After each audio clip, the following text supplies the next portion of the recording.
Hi, guys, my name is Ariba. Welcome back to my YouTube channel Ariba News HD.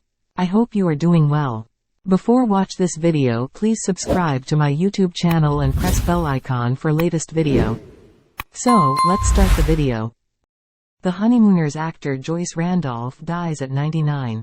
New York. Joyce Randolph, a veteran stage and television actress whose role as the savvy Trixie Norton on The Honeymooners provided the perfect foil to her dim-witted TV husband, has died. She was 99. Randolph died of natural causes Saturday night at her home on the Upper West Side of Manhattan, her son Randolph Charles told the Associated Press Sunday. She was the last surviving main character of the beloved comedy from television's golden age of the 1950s. The Honeymooners was an affectionate look at Brooklyn tenement life, based in part on star Jackie Gleason's childhood. Gleason played the blustering bus driver Ralph Cramden. Audrey Meadows was his wisecracking, strong-willed wife Alice, and Art Carney the cheerful sewer worker Ed Norton. Alice and Trixie often found themselves commiserating over their husbands' various follies and mishaps, whether unknowingly marketing dog food as a popular snack or trying in vain to resist a rent hike, or freezing in the winter as their heat is shut off. Randolph would later cite a handful of favorite episodes, including one in which Ed is sleepwalking. And Carney calls out, "Thelma?" He never knew his wife's real name, she later told the Television Academy Foundation. Originating in 1950 as a recurring skit on Gleason's variety show, Cavalcade of Stars, The Honeymooners still ranks among the all-time favorites of television comedy. The show grew in popularity after Gleason switched networks with The Jackie Gleason Show. Later, for one season in 1955-56, it became a full-fledged series. Those 39 episodes became a staple of syndicated programming aired all over the country and beyond. In an interview with the New York Times in January 2007, Randolph said she received no compensation in residuals for those 39 episodes. She said she finally began getting royalties with the discovery of lost episodes from the variety hours. After 5 years as a member of Gleason's on-the-air repertory company, Randolph virtually retired, opting to focus full-time on marriage and motherhood. "I didn't miss a thing by not working all the time," she said. "I didn't want a nanny raising my wonderful son."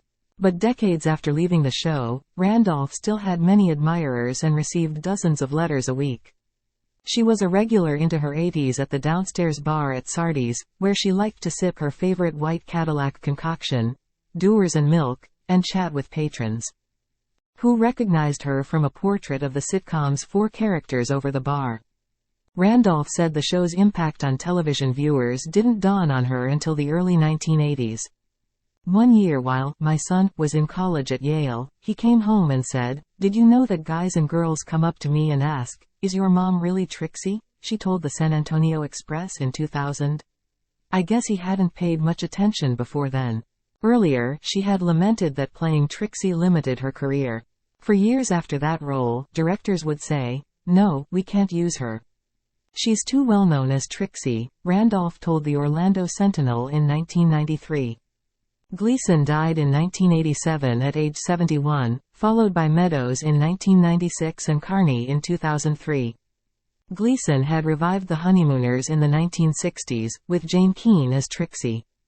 Randolph was born Joyce Sorolla in Detroit in 1924, and was around 19 when she joined a road company of stage door. From there she went to New York and performed in a number of Broadway shows. In the late 1940s and early 1950s, she was seen often on TV, appearing with such stars as Eddie Cantor, Dean Martin and Jerry Lewis, Danny Thomas and Fred Allen. Randolph met Gleason for the first time when she did a Clorox commercial on Cavalcade of Stars, and the great one took a liking to her. She didn't even have an agent at the time. Randolph spent her retirement going to Broadway openings and fundraisers, being active with the USO, and visiting other favorite Manhattan haunts, among them Angus, Chez Josephine and the Lambs Club. Her husband, Richard Lincoln, a wealthy marketing executive who died in 1997, served as president at the Lambs, a theatrical club, and she reigned as First Lady. They had one son, Charles.